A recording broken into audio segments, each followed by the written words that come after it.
ನಮಸ್ಕಾರ. ನಿಮ್ಮ ಪ್ಲೇಯರ್ಗೆ ಯಾವಾಗ ಫ್ರೀ ಡ್ರಾಪ್ ಸಿಗುತ್ತೆ ಅಂತ ಕೆಲವೊಮ್ಮೆ ಕನ್ಫ್ಯೂಸ್ ಆಗುತ್ತಾ? ಬನ್ನಿ, ಇವತ್ತು ನಾವು ಆ ಎಲ್ಲಾ ನಿಯಮಗಳನ್ನ ಸ್ಪಷ್ಟವಾಗಿ ತಿಳಿದುಕೊಳ್ಳೋಣ. ಆಗ ನೀವು ಕಾನ್ಫಿಡೆನ್ಸ್ನಿಂದ ಸರಿಯಾದ ನಿರ್ಧಾರ ತಗೋಬಹುದು.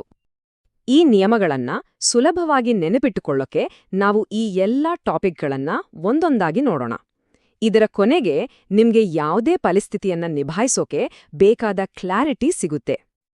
ಮೊದಲನೇದಾಗಿ ಉಚಿತ ರಿಲೀಫ್ ಅಂದ್ರೆ ಏನು ಅಂತ ಅರ್ಥ ಮಾಡ್ಕೊಳ್ಳೋಣ. ಇದು ಗೊತ್ತಾ, ಒಬ್ಬ ಕ್ಯಾಡಿಗೆ ಗೊತ್ತಿರಬೇಕಾದ ತುಂಬಾ ಇಂಪಾರ್ಟೆಂಟ್ ವಿಷಯಗಳಲ್ಲಿ ಒಂದು. ಇದನ್ನ ಸರಿಯಾಗಿ ತಿಳಿದುಕೊಂಡ್ರೆ ನಿಮ್ಮ ಪ್ಲೇಯರ್ಗೆ ಸ್ಟ್ರೋಕ್ಗಳನ್ನ ಉಳಿಸಬಹುದು, ಜೊತೆಗೆ ಕಷ್ಟದಿಂದ ಪಾರು ಮಾಡಬಹುದು.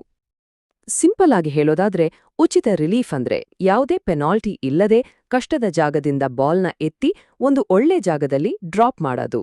ನೋ ಪೆನಾಲ್ಟಿ, ಅದೇ ಮೇನ್ ಪಾಯಿಂಟ್. ಸರಿ, ಹಾಗಾದ್ರೆ ಯಾವ್ಯಾವ ಟೈಮ್ನಲ್ಲಿ ಉಚಿತ ರಿಲೀಫ್ ತಗೋಬಹುದು? ಮೊದಲು ಆಬ್ಸ್ಟ್ರಕ್ಷನ್ಸ್ಗಳು ಅಂದ್ರೆ ಅಡೆತಡೆಗಳ ಬಗ್ಗೆ ಮಾತಾಡೋಣ. ಅಂದ್ರೆ ಆಟಕ್ಕೆ ಅಡ್ಡ ಬರೋ ವಸ್ತುಗಳು. ಈ ಸಿಚುವೇಶನ್ ನಿಮ್ಗೆ ಸಖತ್ ಕಾಮನ್ ಅಲ್ವಾ? ಪ್ಲೇಯರ್ ಬಾಲ್ ಕಾರ್ಟ್ ಪಾತ್ ಮೇಲೆ ಹೋಗಿ ನಿಂತಿರುತ್ತೆ. ಆಗ ಏನ್ ಮಾಡ್ಬೇಕು? ಪೆನಾಲ್ಟಿ ಇದೆಯಾ?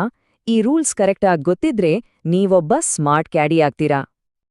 ನೋಡಿ, ಮೊದ್ಲು ನಿಮ್ಮನ್ನೇ ನೀವು ಕೇಳ್ಕೊಳ್ಳಿ, ಇದನ್ನ ಅಲ್ಲಾಡ್ಸೋಕಾಗುತ್ತಾ ಅಂತ. ಅದೇನಾದ್ರೂ ಬಂಕರ್ ರೇಕ್, ಟವಲ್ ಅಥವಾ ಬಾಟಲ್ ಆಗಿದ್ರೆ ಅದನ್ನ ಸುಲಭವಾಗಿ ಸರಿಸಿ. ಅಕಸ್ಮಾತ್ ಅದನ್ನ ಸರಿಸುವಾಗ ಬಾಲ್ ಸ್ವಲ್ಪ ಅಲ್ಲುಗಾಡಿದ್ರೆ ಡೋಂಟ್ ವರಿ, ಪೆನಾಲ್ಟಿ ಇಲ್ಲ. ಬಾಲ್ನ ವಾಪಸ್ ಹಳೆ ಜಾಗದಲ್ಲಿ ಇಟ್ಟು ಆಟ ಕಂಟಿನ್ಯೂ ಮಾಡ್ಬೋದು. ಈ 3 ಕಂಡೀಷನ್ಸ್ ನೆನ್ಪಿಟ್ಕೊಳ್ಳಿ. ಮೊದಲನೇದು ಮಳೆಯಿಂದ ಅಲ್ಲಲ್ಲಿ ನಿಂತಿರೋ ನೀರು. ಎರಡನೇದು ಗ್ರೌಂಡ್ ಅಂಡರ್ ರಿಪೇರ್ ಅಂತ ವೈಟ್ ಲೈನ್ ಹಾಕಿರ್ತಾರಲ್ಲ ಆ ಜಾಗ. ಮೂರನೇದು ಪ್ರಾಣಿಗಳು ಮಾಡಿರೋ ಬಿಲಗಳ್. ಇವೆಲ್ಲ ಕೋರ್ಸ್ನ ಪರ್ಮನೆಂಟ್ ಭಾಗ ಅಲ್ಲ.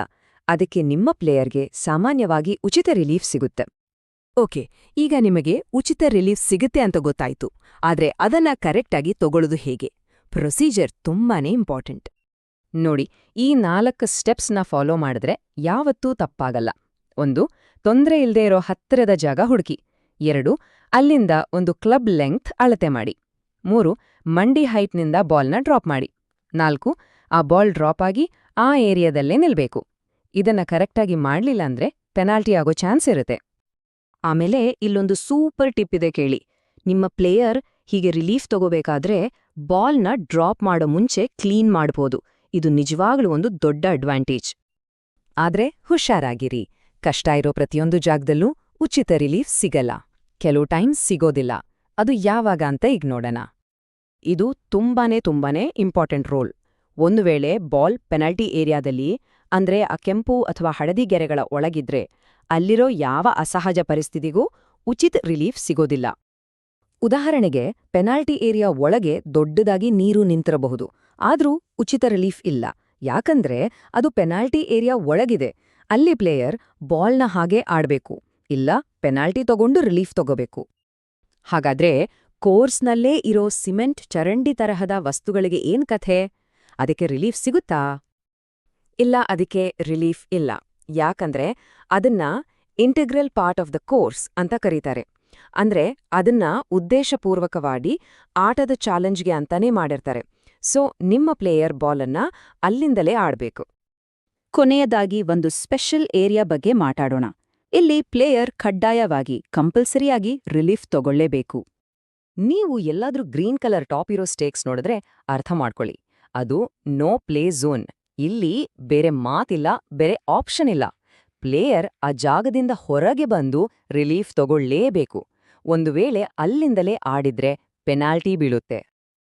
ಸರಿ, ನಾವು ಕಲ್ತಿದ್ನೆಲ್ಲ ಒಮ್ಮೆ ಬೇಗನೆ ನೆನಪು ಮಾಡ್ಕೊಳ್ಳೋಣ. ಇದು ನಿಮ್ಗೆ ಕೋರ್ಸ್ನಲ್ಲಿ ಮತ್ತೆ ಎಕ್ಸಾಮ್ನಲ್ಲೂ ತುಂಬಾ ಹೆಲ್ಪ್ ಆಗುತ್ತೆ. ಈ ಪಾಯಿಂಟ್ಸ್ ನೆನ್ಪಿಡಿ. ಕಾರ್ಟ್ ಪಾತ್ನಂಥ ಮನುಷ್ಯರು ಮಾಡಿರೋ ವಸ್ತುಗಳಿಗೆ ಫ್ರೀ ರಿಲೀಫ್. ಕೆಂಪು ಹಳದಿ ಸ್ಟೇಕ್ಸ್ ಒಳಗೆ ಫ್ರೀ ರಿಲೀಫ್ ಇಲ್ಲ. ಗ್ರೀನ್ ಸ್ಟೇಕ್ಸ್ ನೋಡಿದ್ರೆ ರಿಲೀಫ್ ತಗೊಳ್ಳೋದು ಕಂಪಲ್ಸರಿ. ಈ ಸಿಂಪಲ್ ರೂಲ್ಸ್ ಗೊತ್ತಿದ್ರೆ ನೀವು ಜಾಸ್ತಿ ಕನ್ಫ್ಯೂಸ್ ಆಗಲ್ಲ. ನೋಡಿ, ಈ ನಿಯಮಗಳನ್ನ ತಿಳ್ಕೊಡೋದು ಅಂದ್ರೆ ಬರೀ ರೂಲ್ಸ್ ಫಾಲೋ ಮಾಡೋದಲ್ಲ. ಇದು ನಿಮ್ಮ ಪ್ಲೇಯರ್ಗೆ ಒಬ್ಬ ಬೆಸ್ಟ್ ಪಾರ್ಟ್ನರ್ ಆಗೋದು. ನೀವು ಅವರಿಗೆ ಒಂದು ಸ್ಟ್ರೋಕ್ ಉಳಿಸ್ಕೊಟ್ಟಾಗ ನೀವು ಬರೀ ಬ್ಯಾಗ್ ಹೊತ್ತಿರಲ್ಲ, ನೀವು ಅವರ ಗೆಲುವಿಗೆ ಸಹಾಯ ಮಾಡ್ತಾ ಇರ್ತೀರಾ.